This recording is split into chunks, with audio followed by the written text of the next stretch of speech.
Ladies and gentlemen, boys and girls, last video we talked about the top 5 lowest rated Aqua Teen Hunger Force episodes on IMDb. So to counteract that, we're going to be talking about the top 5 highest rated episodes. The greatest in the series according to fans who have access to IMDb ratings. Anyways, my name's Dakosity. If you end up enjoying the video, please consider liking and subscribing because I'm a very small channel and it would help me a lot. And let's just hop right in the number 5. The greatest story ever told. So we start off with seeing Master Shake and Meatwad watching television, but what are they watching? Oh yeah, that's right. It's the last episode where Shake gets eaten by clams. He then turns off the television and declares that he is immortal, pulling out a book called The Bible, demanding that Meatwad gets on his knees and prays to the almighty Jimmy. Frylock yells at him for this, and Shake responds by telling him he can't join the religion or become immortal. We then cut to Frylock taking a bath in Carl's pool for some reason, using a very suspicious bottle of shampoo. The shampoo makes Frylock glow, and Carl steals it for himself. Turns out this bottle of ceaseless shampoo makes you immortal. While Frylock and Carl are arguing in Carl's house, Christopher Lambert just kind of breaks into his home and explains that they're all immortal now. To prove it, Christopher asks Carl and Frylock to decapitate him on video. And after doing that and realizing they could all just take whatever damage and it's fine, they end up making a bunch of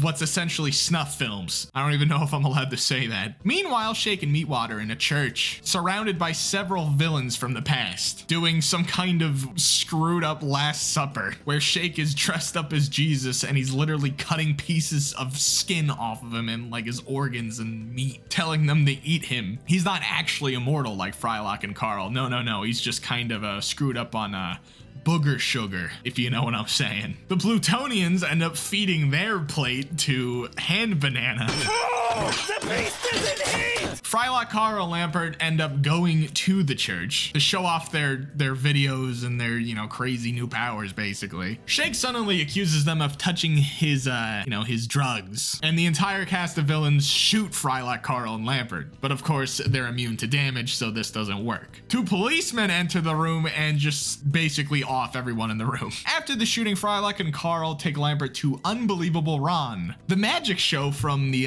last episode on this channel we talked about, Merlot Sauvignon Blanc. Remember that? It's like a full circle. That was the 5th, there's the 5th episode in that one. Now this is the 5th episode for this. Look at that. I didn't even do that on purpose. Ron accidentally kills his assistant by cutting her in half. So then to get rid of witnesses, he turns everyone into birds, including Lambert. Frylock and Carl get arrested for cutting his head off because Lambert's nowhere to be found. He's a bird now. And 35 years later, Meatwad visits Frylock in prison. They keep trying to kill Carl by electrocuting him, and Frylock can never actually serve his sentence since he can't die and he got 2 consecutive life sentences. One can't start before the other one ends, which isn't going to happen. At the end of the episode, it's revealed that everyone of the main cast was in the living room watching this whole thing play out all along on television. Meatwad suggests to do a joke, but the scene just kind of ends abruptly. And that was the series, not season, series finale, up until they did season 12, like 10 gajillion years later. I think this episode being in the top 5 definitely speaks volumes to how good the show was. To have your final episode be up there in the top 5 best episodes ever of your show, very good, but it definitely deserves the spot. It's got all the absurdity, really good jokes, classic Aqua Teen Hunger Force episode, to be honest. And now for our 4th spot, season 1, episode 4, Mayhem of the Moonanites. We start this one off with a cold open. Dr. Weird unveils a bunch of gigantic amplified speakers and starts playing Robot Affliction on a guitar as a mysterious pixelated ship comes down from the heavens. This purple ship is carrying the Moonanites, Ignignock and The Moonanites come to Carl's front door, telling him about how they're amazing and how the moon is fantastic and how they're Moonanites and all this moon stuff. Carl's having none of it. He slams the door on them. But the Aqua teens are looking for rent. Well, at least Shake is. And the Moonanites jump on that opportunity. Shake asks them for references, and they respond by spinning and glowing in place. This convinces Shake to sell them the room. When they get to the room, it turns out that the room he's trying to rent out is Meatwad's, and the Moonanites' only form of payment for a deposit is Meatwad's jam box. Throughout the episode, they're just kind of doing general nuisance things. They get Meatwad hooked on smoking. They kill Carl when he yells at them for using his pool and destroying his car. Peer pressuring Meatwad into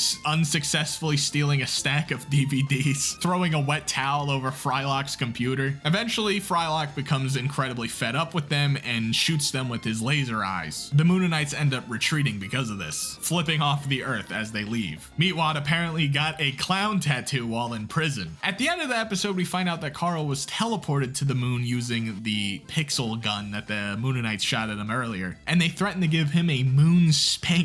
Yet another banger episode. I do believe this absolutely does belong in the top 5 because this is a classic. It is the introduction to one of the most, if not the most, iconic villains of the series. Villains that even caused a bomb scare in real life. Now for number 3 on our list, season 2, episode 16, Brood Witch. It starts out with another cold open featuring Dr. Weird, where he's just kind of trying to inflate himself with barbecue sauce. His assistant Steve is like, you said this wouldn't work. And then Dr. Weird's like, oh, you're right, it wouldn't. And then that was the cold open. Already off to a great start. Frylock comes in holding a treasure map in hopes of tricking Master Shake into digging in the yard so he can plant bushes. Shake ends up digging a little too deep though, and then just kind of ends up destroying the gas and water lines, then causing a sinkhole where he falls into a cavern and finds the Brood Witch, surrounded by skulls and blood. Frylock finds him like this and warns him that the Brood Witch is no ordinary sandwich. It's immortal, and as long as you don't ingest it, you should be okay. Which Shake immediately starts to eat the Brood Witch, transporting him into another dimension, where a strange being named Jerry chases him with an axe. He returns to the normal world, and the Brood Witch's voice starts speaking to him, telling him about the ingredients of the Brood Witch. Bread forged in darkness from wheat harvested from hell's half-acre and baked by Beelzebub. Mayonnaise made from the evil eggs of a powerful dark chicken beaten into sauce by the hands of a one-eyed madman. Cheese boiled from the rancid teat of a fanged cow. 666 separate meats from an animal which has maggots for blood. And Dijon mustard, lettuce, sun-dried tomatoes. Shake ends up duct taping the Brood Witch to the ceiling in order for him not to eat it, with Frylock just kind of telling him to get rid of it, because why would you like leave it there as some kind of temptation? That's stupid. But Shake, being Shake, gives in to the temptation multiple times, teleporting him back to almost get killed by the Axeman again. I'm sorry, not Axeman, his name is Jerry, my bad. Shake tries to get Meatwad to eat the rest of the sandwich. He succeeds by forcing Meatwad to eat it, teleporting him to and from the dimension yet again. When Meatwad returns, he tells Shake that it wasn't that bad, prompting Shake to be his idiot self and eat it again. Now mind you, if you finish the Brood Witch, you will not teleport back to your own home. You will be stuck there forever. But thankfully, Shake ended up actually removing the sun-dried tomatoes because he thinks they're disgusting. The voice keeps trying to convince him to eat the sun-dried tomatoes, but he won't budge. So then the voice says, well, you won, Shake. You get to marry a skeleton bride. Shake doesn't want to do that, so the voice then compromises with, you know what? Free brain surgery then for you. How about that? For some reason, Shake takes this, so now the voice just kind of tells him to eat the sun-dried tomatoes while he's in a vegetable state, and he gets killed by Jerry. That's how the episode ends. I don't know if I would say this is a top 3 episode. It's definitely up there, though. This is definitely one of the more classic ones. I can see why it's so highly rated. It is very funny. It actually has an ending, somewhat. The Brood Witch is a very interesting idea. The way the voice portrays the ingredients is very funny. So yeah, very solid episode. Very, very solid. If I were to make a personal top 5 list, I don't think I would put this there, but you know what? I'm not the majority, so whatever. And now for our second best episode in Aqua Teen Hunger Force's history. This is practically a tie with the number #1 spot, by the way. In fact, some could argue this is the first place because it has 3 times the amount of reviews. Season 4, Episode 5, Hand Banana. This is the one where Frylock genetically engineers a dog in Carl's pool using Make Your Own Dog 1.0 because Meatwad wanted one. Shake ends up putting his hand in the pool, which causes the dog to take after his DNA, turning him into a giant, like, dishwashing glove, essentially, that barks. But Meatwad names him Hand Banana. The dog starts talking, and apparently only Carl can hear him. Tonight, you. Saying, "Tonight, you." Later on, Hand Banana breaks into Carl's home and assaults him while he bends over to pick up something. This thing up again. Hand Banana, no! Carl complains to the Aqua teens, but they think he's crazy. Hand Banana uses the phone calling Carl, pretending to be Frylock, telling him that he took Hand Banana to the pound, letting Carl drop his guard as he goes into his backyard to enjoy some sunlight and relaxation, for some reason exposing his bare ass. Hand Banana jumps on this opportunity quite literally. You basting that turkey today? Huh? What's that? I think it's time to take a temperature. See if the meat's just right. Over and over and over again, if you catch my drift. After this, Carl ends up filling every single hole in his body with glue, and because of this, he ends up suffocating almost. Thankfully, Hand Banana, who is apparently a pastry chef and CPR expert, saves him, but only because he wants to assault him again. Carl hasn't enough, and he ends up genetically engineering his own dog. He named it the Enforcer, but it prefers the name Spaghetti. He orders Spaghetti to assault Hand Banana, but Spaghetti refuses, instead assaulting Carl with Hand Banana. Frylock and Shake see this assault happening live outside from their window, finding out that Carl was telling the truth all along. Frylock goes to lock the door to avoid any problems, but Master Shake... Come on, Shake. Nobody wants to see that. Go in your room. I don't have a room! Yes, this is a very well-deserved top 2. Or top 1. This episode is just amazing. Obviously, the subject matter is a little edgy, which is, you know, what did you expect? You're on Adult Swim, right? But it might kind of sour the experience for some people. But Hand Banana is a fan favorite, and I mean, you can see why it's hilarious. The whole episode is just so goddamn funny, dude. And the ending's just a nice little sprinkle on top. Shake pointing out that he doesn't have a room, which is a very real problem with the series. Like, he never has a room. He never does. I think he has the bathroom when they moved that one episode, right? But Frylock has a room, Meatwad has a room, and Master Shake kind of just sits in the living room, I guess. And now for the highest rated episode of Aqua Teen Hunger Force. Season 11, Episode 8. The last one forever and ever. For real this time, we effing mean it. The mock last episode of the entire series until Season 12 came out. Or penultimate episode? I don't remember words, man.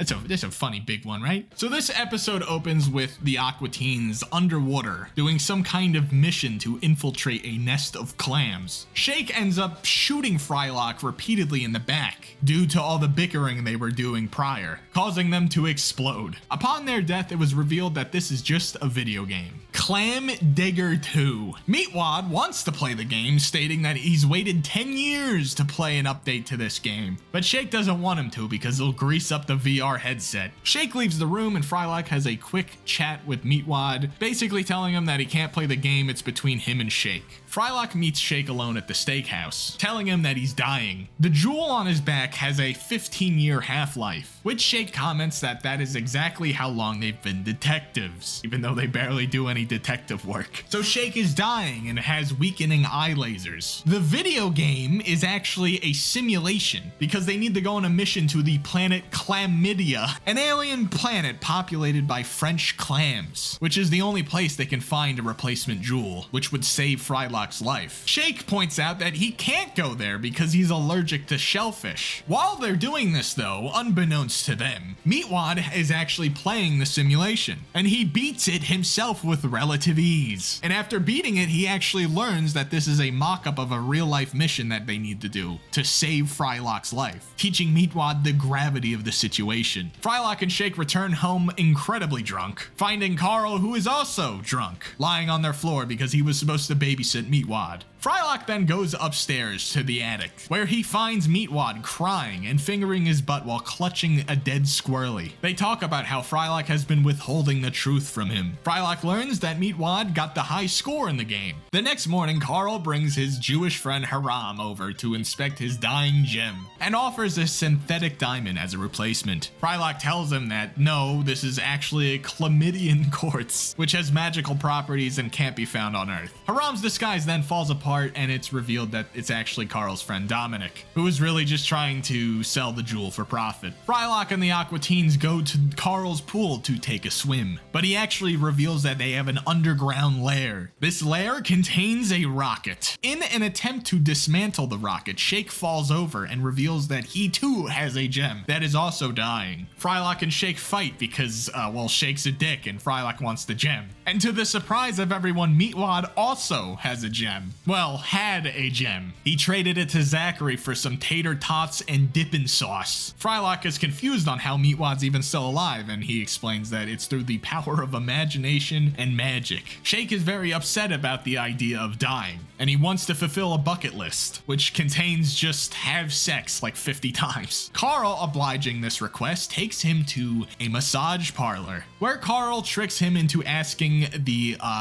massage lady to shove a mop up his bum. Later, Frylock is seen being very sickly, so they need to go now to get this jewel. Meatwad and Shake embark on the mission to Chlamydia. Shake screws up and launches the mech suit early, effectively ruining the mission. The sub then comes under attack of clams. Shake then apologizes for everything he's ever done to Meatwad and then fires himself out of the torpedo chute so he can try and reason with the clams. He then immediately remembers that he is allergic to shellfish and just starts, having a reaction, and then the clams eat him. But this leaves an opening for Meatwad to reach the mother clam. There's no way for Meatwad to open the clam without the mech suit though. But thankfully, Santa Claus tells him he needs to use his brain. Using his brain, he ends up baiting the mother clam to open its mouth. That attracts the clams though, and they attack Meatwad. Thankfully, he's able to destroy them by using the jewel himself. Meatwad successfully gets home in time to save Frylock, but unfortunately, he forgot to actually get the gem. He left it on Chlamydia. Some time passes, Meatwad ends up growing up, getting a wife and children, visiting his old home to see all the good memories, even though it's in a bad neighborhood, with Willie Nelson coming outside one last time. What a way to send off the series. Oh wait, that actually wasn't even the last episode. Kind of funny how this is the most rated one and our 5th one was the episode right after it that also mentions it. Isn't that neat? Yeah, this was a double length episode, so it was a little bit longer to explain, but it was still pretty good. Having an Aqua Teen Force episode that actually has a plot and character arcs and an ending, wow, what a treat. Thank you, Adult Swim. No, but this definitely deserves a top 2 spot for sure. Great way to fake send off the series. I enjoyed it a lot. But that was the top 5 highest rated Aqua Teen Hunger Force episodes. And to be honest, it's pretty good. The people have spoken and they've spoken very well. If you would like me to do this for other series, please let me know in the comments. I'm planning on doing this for Robot Chicken probably. I already made a thumbnail, so I might as well. Anyways, like and subscribe. Stay tuned for more. I'm gonna go play basketball. It's 60 degrees out, so yay. Bye-bye.